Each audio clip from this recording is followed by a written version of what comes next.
The Snow Queen in 7 stories.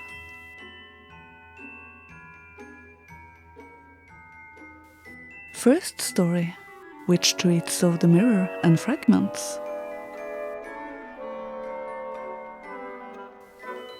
Look you, now we're going to begin.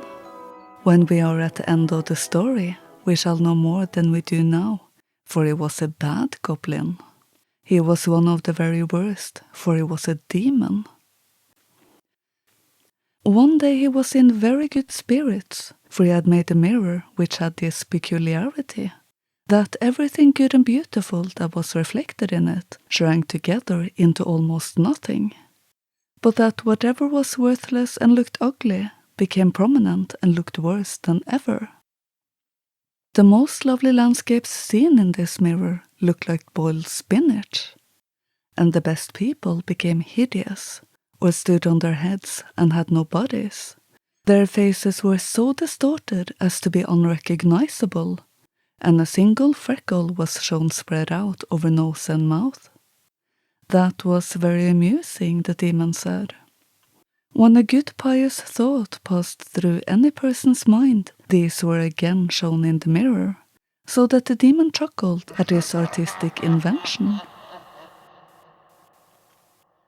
Those who visited the goblin school, for he kept a goblin school, declared everywhere that a wonder had been wrought.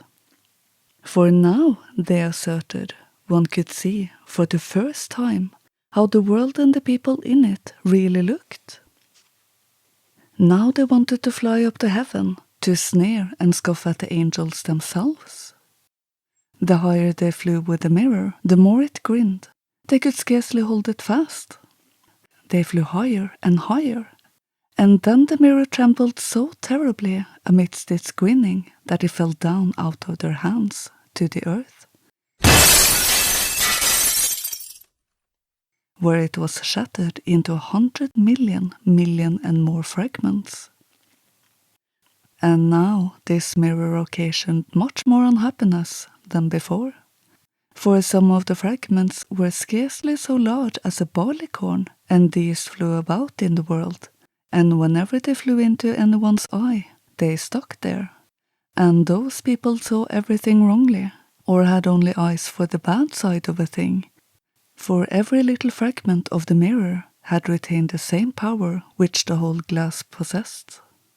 A few persons even got a fragment of the mirror into their hearts, and that was terrible indeed, for such a heart became a block of ice.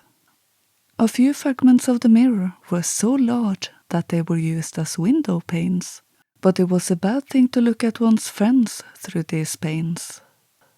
Other pieces were made into spectacles, and then it went badly when people put on these spectacles to see rightly and to be just. And then the demon laughed till his paunch shook, for it tickled him so.